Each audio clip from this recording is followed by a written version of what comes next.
ورحمۃ اللہ وبرکاتہ نحمدہ ونصلی علی رسولہ الکریم اما بعد فاعوذ باللہ السمیع العلیم من الشیطان الرجیم من حمزہ ونفخہ ونفثہ بسم اللہ الرحمن الرحیم وما ارسلناک الا کافۃ للناس بشیرا ونذیرا صدق اللہ العظیم۔ میرے انتہائی قابل احترام معزز اہل اسلام، میں سب سے پہلے اللہ تعالیٰ کا شکر ادا کرتا ہوں کہ جس نے ہم سب کو اس عظیم مشن کے لیے نکلنے کی توفیق دی،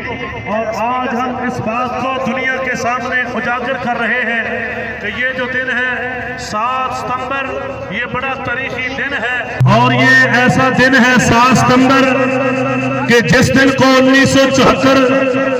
پاکستان کی قومی اسمبلی کے اندر علماء کرام کی محنتیں رنگ لائیں، پوری قوم اہل اسلام کی محنتیں رنگ لائیں، اور قادیانیوں کو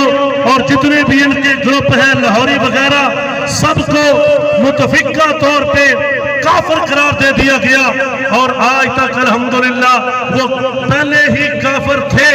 اسلام کی روشنی سے، قرآن پاک کی روشنی سے، لیکن آئین کے اندر بھی باقاعدہ لکھ دیا گیا، اور یہ بہت بڑا کارنامہ تھا جو اس وقت علماء کرام نے مل کے الحمدللہ سر انجام دیا، اور پوری قوم نے ان کا ساتھ دیا، پوری پارلیمنٹ نے ان کا ساتھ دیا۔ میں عرض کرنا چاہتا ہوں میرے بھائیوں، لیکن ان قادیانیوں نے اس آئین کو بھی ماننے سے انکار کیا، حالانکہ یہ کہتے ہیں ہم آئین کو مانتے ہیں، یہ ملک کے خلاف بھی سازشیں کرتے رہے، اسلام کے خلاف بھی سازشیں کرتے رہے، لیکن آج بھی ان کو اگر کسی سے خطرہ ہے تو مرزا مسرور جو آج ان کا لندن میں بیٹھا ہے، اس کا تازہ بیان سنیے جو میں نے سنا۔ اس نے کہا کوئی اور کچھ نہیں کر سکتا جب تک یہ علماء یہ مولوی زندہ ہے، اس وقت تک ہم قادیانی کچھ نہیں کر سکتے۔ اور سنو مرزائیوں اور مرزا مسرور، سن لے، انشاءاللہ قیامت تک یہ علماء اور علماء کی احترام کرنے والے یہ لوگ موجود رہیں گے، اور مرزا قادیانی کی طرح تمام قادیانیت ہمیشہ انشاءاللہ دن رات ذلیل ہوتی رہے گی اور خوار ہوتی رہے گی، اور ان لوگوں کو انشاءاللہ نکلنے کی وجہ سے، آواز اٹھانے کی وجہ سے رب ذوالجلال اپنے پیارے حبیب صلی اللہ علیہ وسلم کے ہاتھوں سے جوم کوثر نصیب فرمائے۔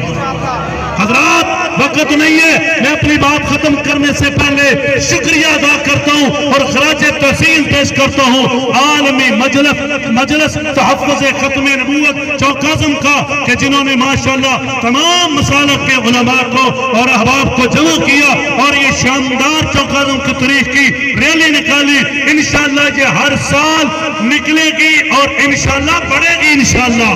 آج تم یہاں کریں، انشاءاللہ ایک وقت آئے گا یہ چاروں روڈوں پہ ہوگی انشاءاللہ۔ ختم نبوت پہ ہماری جانیں قربان ہیں، اور جو بھی اس پہ ڈاکہ ڈالنے کی کوشش کرے گا انشاءاللہ اس کو نیست و نابود کر دیا جائے گا۔ ختم نبوت، ختم نبوت، ختم نبوت قادیانیوں کا جو یار ہے، قادیانیوں کا جو یار ہے، سب کو سلام پیش کرتا ہوں۔ وآخر دعوانا الحمدللہ رب العالمین۔